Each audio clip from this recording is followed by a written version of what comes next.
All right, let's talk real estate bubbles. They're one of those things that seem to sneak up on us, even though the warning signs are often right in front of our eyes.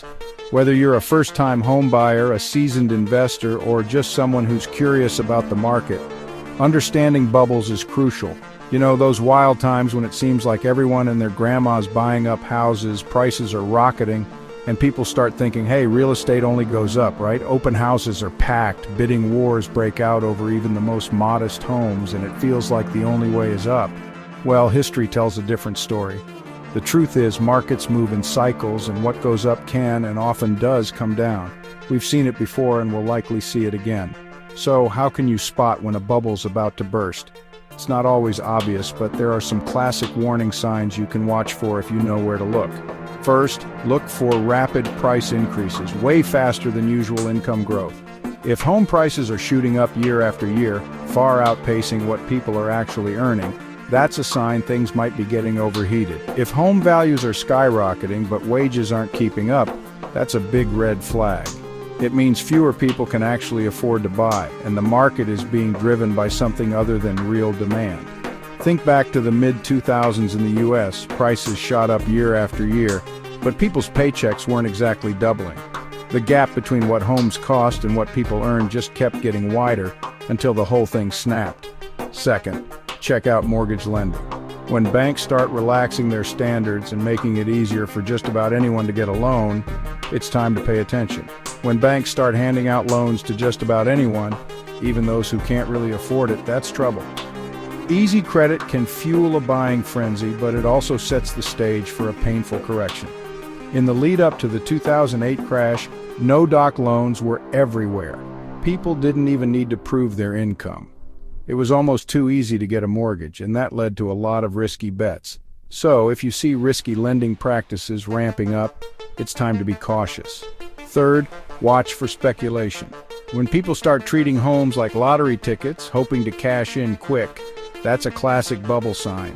If you hear stories about people flipping homes for quick profits or your Uber drivers telling you about their third investment property, that's usually a sign the market's overheated. When everyone's a real estate expert, it's time to be skeptical. When houses are being bought not to live in, but just to sell to the next person at a higher price, the market's walking on thin ice. Speculation can drive prices up fast, but it also makes the fall that much steeper when the music stops. And finally, pay attention to affordability. If the average family can't even dream of buying a home in their own city, the market is out of balance. Affordability is the foundation of a healthy housing market. When the average person can no longer afford to buy a home in their own city, something's got to give. It's not sustainable for prices to keep rising if buyers are being priced out. Historically, markets that become unaffordable tend to correct, sometimes sharply. The correction can be sudden or it can drag on for years, but it almost always comes. So, what happens when the bubble finally pops? Prices drop, sometimes fast. Sellers scramble to get out and buyers disappear almost overnight. Homeowners can end up owing more than their house is worth, a situation called being underwater. It's a tough spot and it can take years to recover. Foreclosures spike, banks tighten lending, and the whole market hits the brakes. Neighborhoods can be left with empty homes and falling values. The broader economy can take a hit too, job losses, reduced spending, and in worst cases, a recession. The effects ripple out, impacting not just homeowners but entire communities and industries.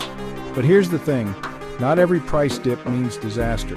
Sometimes a correction is just the market finding its balance again. It can be healthy in the long run, even if it feels rough in the moment. If you spot these warning signs early, you can make smarter decisions, whether that's holding off, diversifying, or just keeping your eyes wide open. Being informed is your best defense against getting caught off guard. Remember, history doesn't repeat, but it sure does rhyme. The patterns are there if you know how to look for them, and learning from the past can help you avoid costly mistakes. So next time you hear, real estate can't lose, I hope you'll spot the signs and stay one step ahead. Stay curious, stay cautious, and you'll be ready for whatever the market throws your way.